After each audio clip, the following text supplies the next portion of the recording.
Recently, I've begun rereading Don Quixote, which is quite possibly my favorite novel of all time. I apologize if that makes me sound pretentious, but it's true. It has nothing to do with the literary history or the unique narrative. For me, it's a bit more personal than that. See, I first read it when I was in law school, and like most law students, at the time I was always on the verge of a nervous breakdown. The story of Cervantes' country peasant who lost his mind and became a heroic knight was incredibly appealing to me because, to be honest, I sort of wanted to snap and fall head first into a blissful madness, just like Alonso Quijana. Sometimes life and all its business can just get so tiring, all you want to do is put a bucket on your head and play with sticks. Unfortunately, madness is not as glamorous as all that. Cervantes' story, as compelling and fun as it is pure fiction. Because when you get down to it, true madness is a terrifyingly lonely and sad thing. After I spoke to Evan, I had another Q&A with one of the people involved in the Sara Winter incident in a most disturbing location. I'll be honest with you, Neil. I'm not sure how much you're going to get out of her. After Sara died, she had a complete mental breakdown. She was catatonic for a while. It's only the past few weeks we've actually been able to bring her out of it, but she still has a long way to go before she recovers. I can appreciate that, but heck, I've always been an optimist, Doc. All right. Just try not to hedge all of your bets on the testimony of Cassandra Donner. Spends a 5-cent piece, thinks nothing of it. His pants are all creased, red vest above it.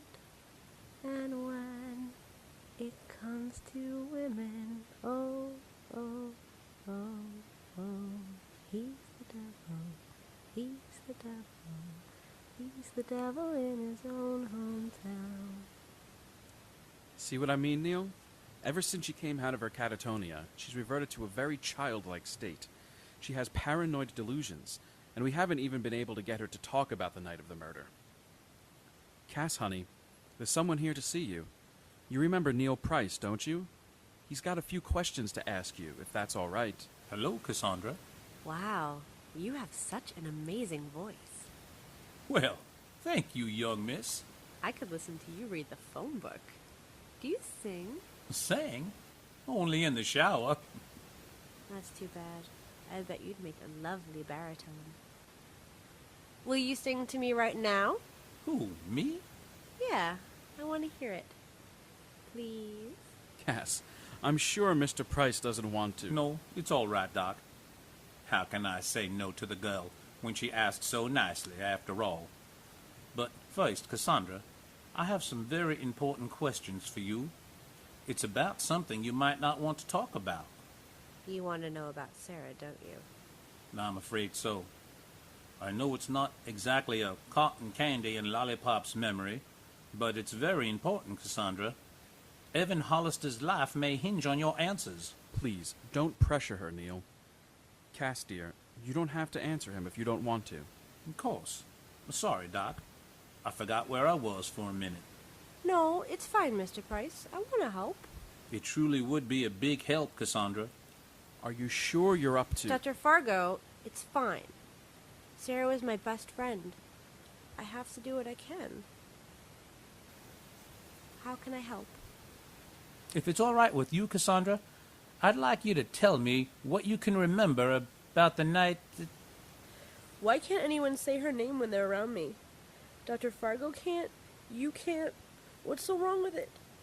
Sara, it's really a very pretty name. Just because she's dead doesn't mean her name is.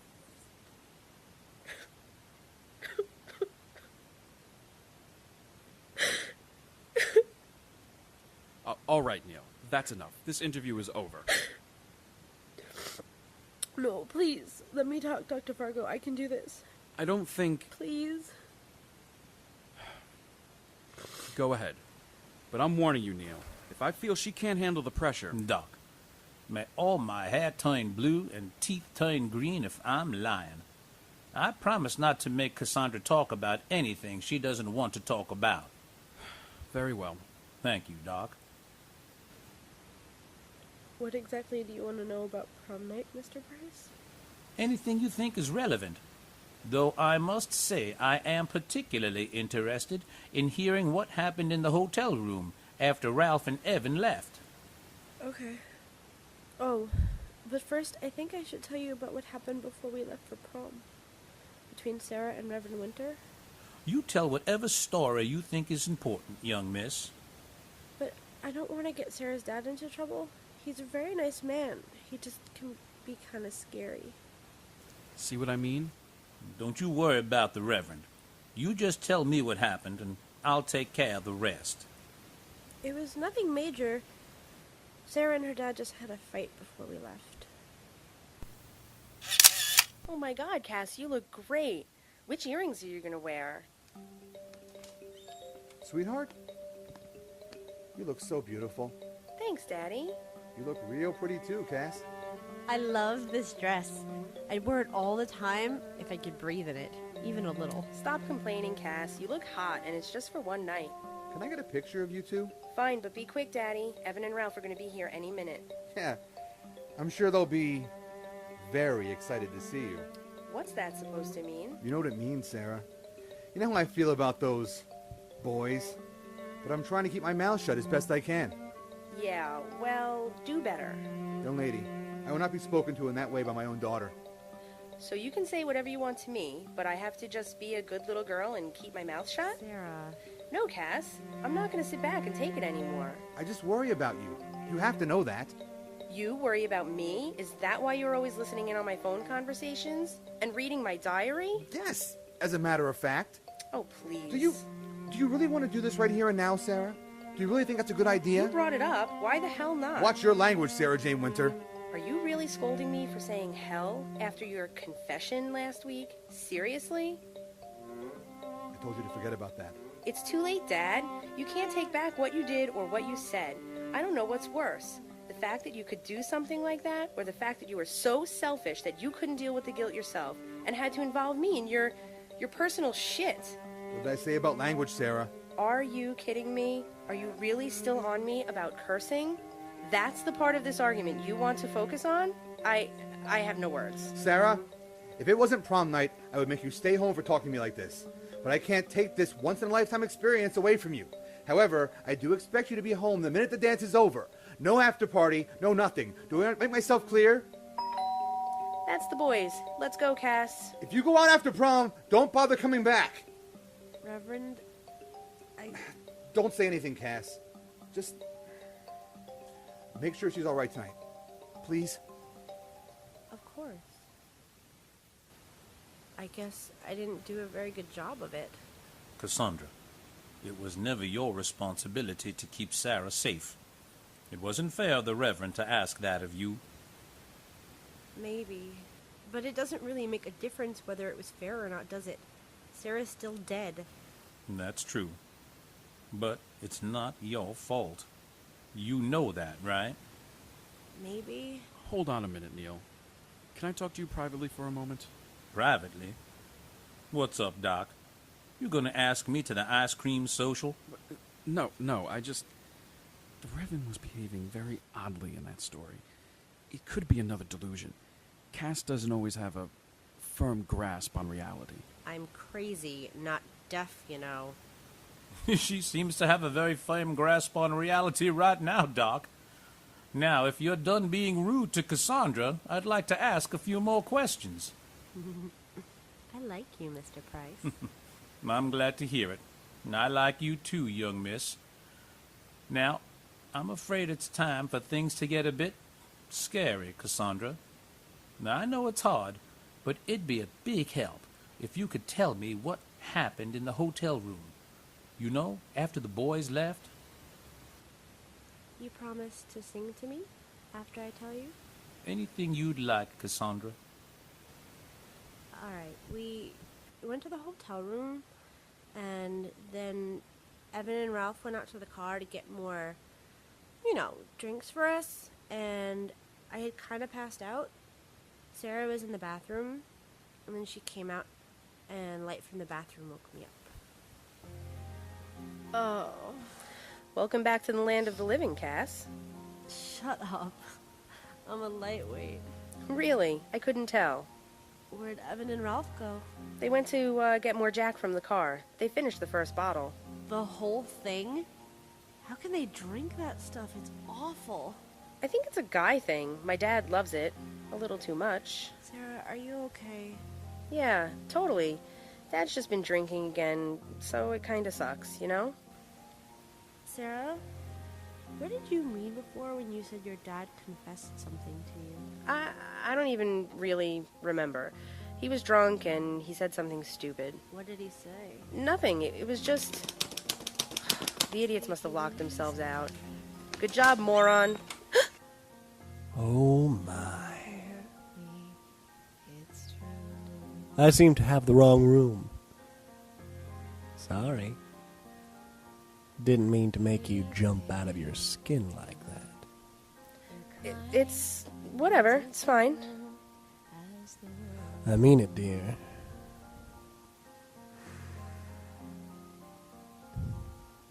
It's such lovely skin. I'd hate for you to be so frightened you left it behind. Okay. Aren't you the Reverend's kid? Oh, God, did he send you? What? No. I wasn't sent by anyone in particular. Just looking for my room, like I said. I just recognize you as all. Hey, those are some nice earrings you've got there. Great. Can I go now? Course. And Princess, don't worry. I won't tell your daddy I saw you in a hotel room with a boy. Oh my God. What was wrong with that guy? Other than his pedophile mustache? Ew. Did you lock the door? Yeah. Good. Oh man, I don't know if it was that guy or the Bacardi, but I feel like puking. My bet is the Bacardi. Maybe if I go splash some cold water on my face or something, I'll feel better. Let me know if you need someone to hold your hair back.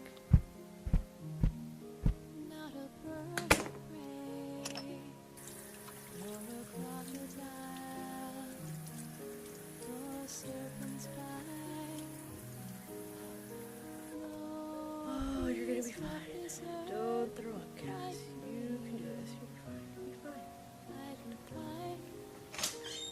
What are you doing here? Get out of my room. What the hell are you doing? Get off me! Oh my God, oh my God, oh my God, oh my God. Oh God. Come out and play. Sit around to the light. Oh my God. Summer's day.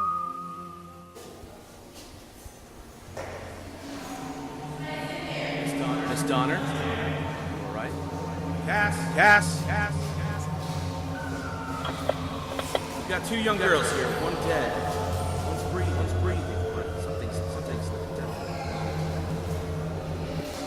dead. Cassandra, can you hear me? Her pupils aren't responding. I'm afraid she's got herself buried pretty deep in her own psyche. What a beautiful picture, Eddie. Don't you think so, Cass? Oh my God, Dr. Fargo. Cass just smiles. What? Let me see.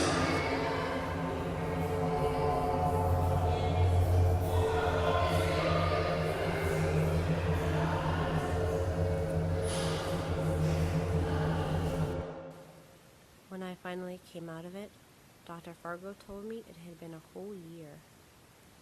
I couldn't believe it. To be honest, I still can't. I don't blame you on that one. That's a hard pill to swallow. Are you sure it happened that way, Cass? It's a little far-fetched. Especially the part about the man with the pedophile mustache.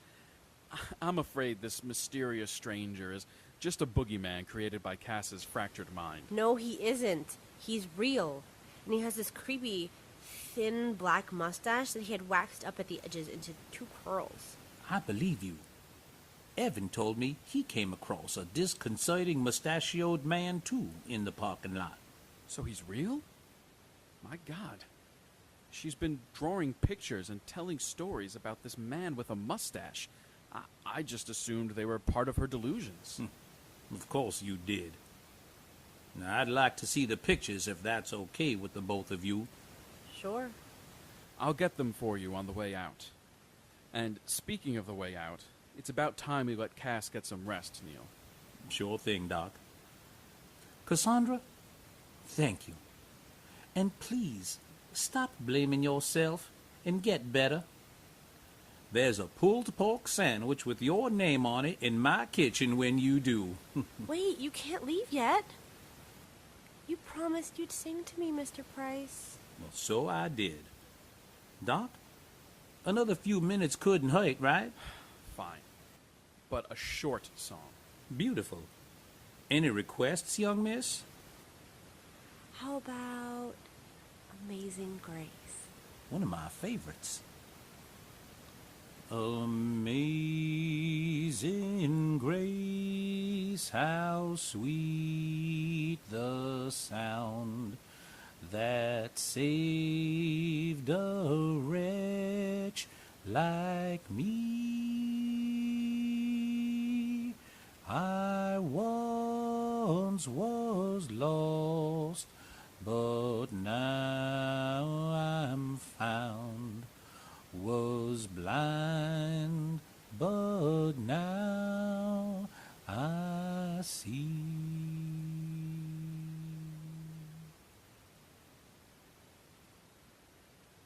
The cuckoo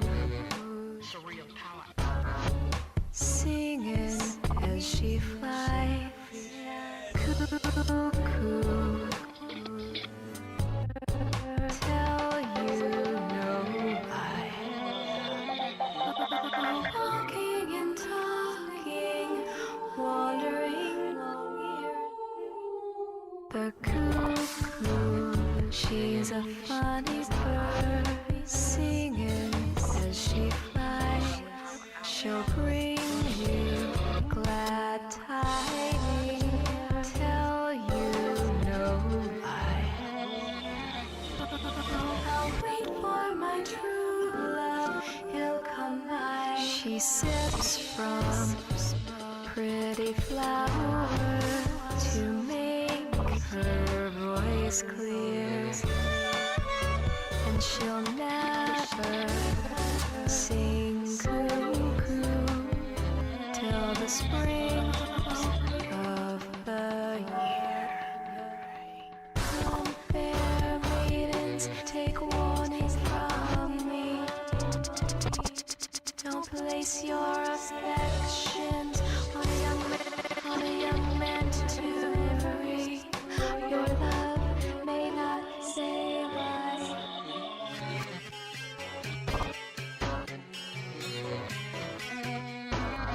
The cuckoo, she's a merry